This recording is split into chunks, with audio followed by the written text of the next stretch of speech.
Selamat datang di program pertanyaan tentang kehidupan dalam bentuk tanya jawab.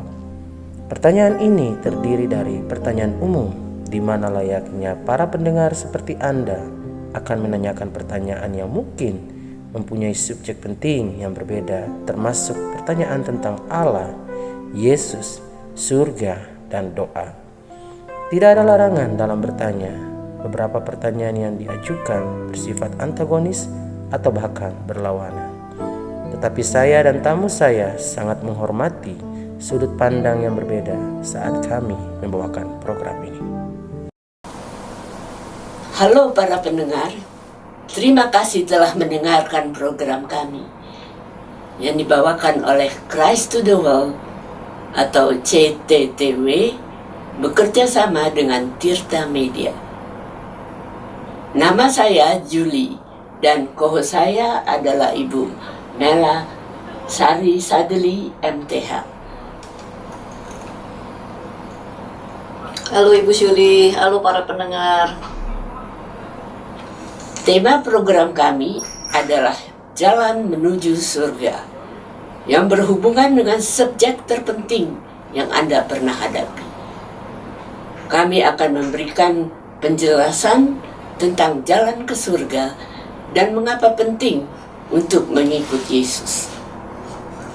Ada penjelasan terperinci tentang bagaimana cara mengikuti Yesus dan bagaimana konsekuensinya bila tidak mengikuti Yesus.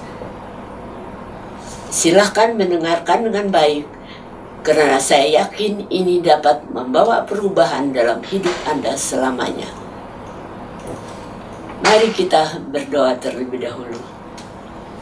Ya Tuhan, tolonglah kami saat kami mempertimbangkan mengenai pertanyaan tentang kehidupan ini dari jalan menuju surga. Jadi Engkau tolong akan setiap apa yang kami lakukan saat ini di dalam menjawab pertanyaan-pertanyaan tersebut. Terima kasih Bapa, di dalam nama Yesus kami berdoa. Amin. Co-host saya Ibu Mela Sari akan mengajukan pertanyaan dan saya akan memberikan jawabannya. Mari kita mulai. Ya, ini ada pertanyaan dari Ibu Dipyo di Solo, mengatakan program ini tentang jalan ke surga.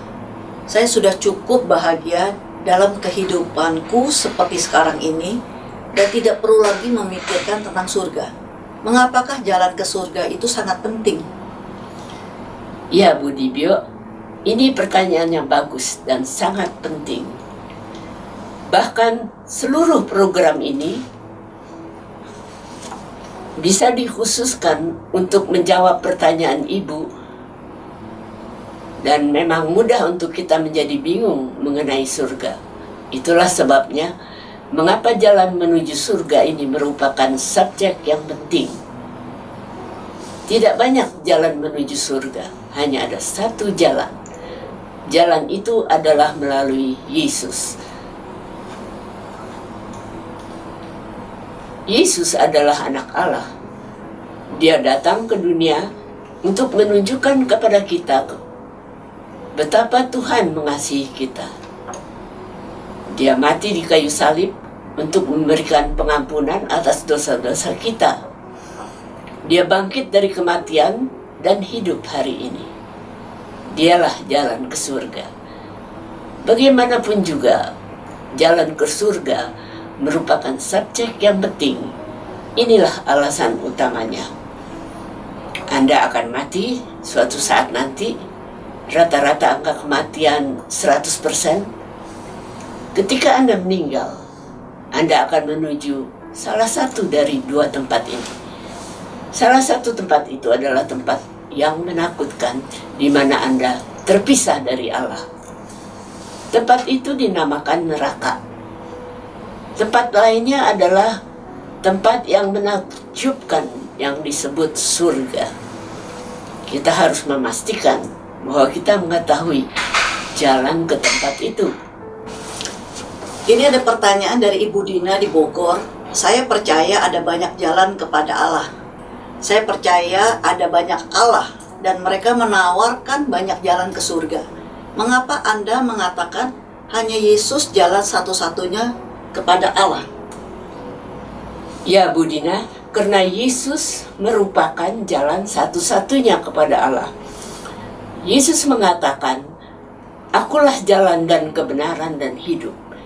Tidak ada seorang pun yang datang kepada Bapa kalau tidak melalui aku." Alkitab mengatakan, "Dan keselamatan tidak ada di dalam siapapun, juga selain di dalam Dia. Sebab di bawah kolong langit ini tidak ada nama lain yang diberikan kepada manusia yang olehnya kita dapat diselamatkan." Tidak banyak jalan ke surga, hanya satu jalan. Jalan itu melalui Yesus. Dan hanya Yesus saja yang dapat mengampuni dosa-dosa Anda dan memberikan Anda hidup yang kekal. Sekarang ada pertanyaan dari Ibu Karyo di Yogyakarta. Saya telah mencoba untuk hidup dan berbuat baik. Apakah Allah akan menerima saya masuk ke surga? Ibu Karyo di Jogja, jalan masuk surga tidak berdasarkan pada perbuatan baik, tetapi hanya mereka yang percaya pada Yesus sebagai juru selamatnya yang diperbolehkan masuk surga. Alkitab berkata mengenai Yesus, pada waktu itu Dia telah menyelamatkan kita, bukan karena perbuatan baik yang telah kita lakukan, tetapi karena rahmat-Nya. Firman Tuhan berkata, "Demikianlah kami sekalian seperti seorang najis, dan segala kesalehan kami seperti kain kotor." Hidup dengan perbuatan baik patut dipuji. Kita harus berusaha hidup sebaik mungkin, tetapi hal itu tidak membawa kita ke surga. Hanya kematian Yesus di kayu salib yang dapat membayar harga untuk dosa-dosa kita dan memberikan kita hidup yang kekal. Sekarang ini pertanyaan masih dari Ibu Karyo di Jogja. Saya pikir tidak ada tempat yang disebut surga. Saya pikir ketika seseorang meninggal, itulah akhir dari kehidupan orang itu. Tidak ada apa-apa di alam baka itu. Terima kasih Bu Karyo, Ibu sudah membagi pikiran Ibu. Firman Allah itu benar. Firman Allah mengajarkan kepada kita bahwa ada kehidupan di alam baka. Firman Allah mengajarkan kita bahwa ada tempat yang dinamakan surga. Alkitab menggambarkan surga dalam berbagai cara. Salah satunya adalah mengatakan hal-hal yang tidak ada di surga. Kita membaca, Dia akan menghapus segala air mata dari mata mereka, dan maut tidak akan ada lagi. Tidak akan ada lagi perkabungan atau ratap tangis atau duka cita, sebab segala sesuatu yang lama telah berlalu. Alkitab mengatakan, dan sama seperti manusia ditetapkan untuk mati hanya satu kali saja, dan sesudah itu dihakimi. Ada kehidupan di alam baka dan ada di surga. Ada surga. Jadi ada kehidupan di alam baka dan ada surga. Bu Syuli, ini ada pertanyaan selanjutnya datang dari Dik Diki di Bogor. Bila saya memutuskan untuk mengikuti Yesus, maka saya satu-satunya dari anggota keluarga saya yang melakukannya. Saya rasa mereka akan menolong saya, menolak saya, bahkan akan mengusir saya dari keluarga saya. Apakah harus saya lakukan? Anda telah mengajukan pertanyaan yang sangat penting dan sulit. Terima kasih Diki telah berbagi dengan kami. Apa yang Anda katakan sungguh benar. Bila Anda memutuskan untuk mengikut Yesus, keluarga Anda dapat berbalik menentang Anda dan dapat menganiaya Anda. Yesus sendiri mengetahui bahwa keluarga dapat terpecah belah karena mengikut Dia. Yesus berkata, "Jangan kamu menyangka bahwa aku datang untuk membawa damai di atas bumi. Aku datang bukan untuk membawa damai, melainkan pedang. Sebab aku datang untuk memisahkan orang dari ayahnya, anak perempuan dari ibunya, menantu perempuan dari ibu mertuanya, dan musuh orang ialah orang-orang seisi rumahnya. Barang siapa mengasihi bapa atau ibunya lebih daripadaku, ia tidak layak bagiku. Dan barang siapa mengasihi anaknya laki-laki atau perempuan lebih daripadaku, ia tidak layak bagiku." Anda bukan satu-satunya orang yang menghadapi dilema ini. Yesus sendiri juga menghadapinya. Beberapa dari keluarga sendiri menolaknya. Yesus mempunyai 4 saudara tiri laki-laki dan setidaknya 2 saudara perempuan. Sebab saudara-saudaranya sendiri pun tidak percaya kepadanya. Mereka bahkan menuduhnya gila. Ketika orang banyak mulai berdatangan untuk mendengarkan Yesus mengajar, menurut Alkitab, waktu kaum keluarganya mendengar hal itu, mereka datang hendak mengambil Dia, sebab kata mereka, ia tidak waras lagi. Tetapi cerita tentang Yesus dan saudara-saudaranya berakhir dengan bahagia. Terbukti setelah kebangkitannya dari kematian, mereka percaya kepadanya. Sebab kita membaca dalam firman-Nya, ketika pengikutnya yang mula-mula berkumpul di Yerusalem, mereka semua bertekun dengan sehati dalam doa bersama-sama dengan beberapa perempuan serta Maria, ibu Yesus, dan dengan saudara-saudara Yesus. Seorang saudara laki-lakinya bernama Yakobus menjadi pemimpin di gereja mula-mula. Sepanjang sejarah, banyak orang harus memilih antara keluarga dan Yesus. Seorang penulis lagu menulis demikian, "Yesus salibku telah kupikul, tinggalkan semua dan mengikutmu. Papa dihina ditinggalkan, mulai saat ini seluruhnya untukmu." Saya yakin Allah akan memimpin Anda untuk berdiri teguh bersama Yesus dan mengikutnya. Anda bisa menjalani kehidupan dengan sukacita dan saleh di hadapan keluarga Anda, sehingga mereka dapat mengetahui bahwa kuasa Yesus sungguh nyata dalam hidup Anda. Anda dapat menyerahkan keluarga Anda setiap kali kepada Tuhan dalam doa Anda, sehingga mereka juga akan memutuskan untuk mengikut Yesus. Sekarang ini pertanyaan dari Pak Rusli di Lampung. Bagaimana saya dapat menerima pengampunannya atas dosa-dosa saya, dan bagaimana Dia dapat datang ke dalam hidup saya? Pak Rusdi, untuk menerima pengampunan, kita harus mengakui kejahatan dan dosa-dosa kita, dan menaruh iman kita kepada Yesus untuk menolong dan menyelamatkan kita dari dosa itu.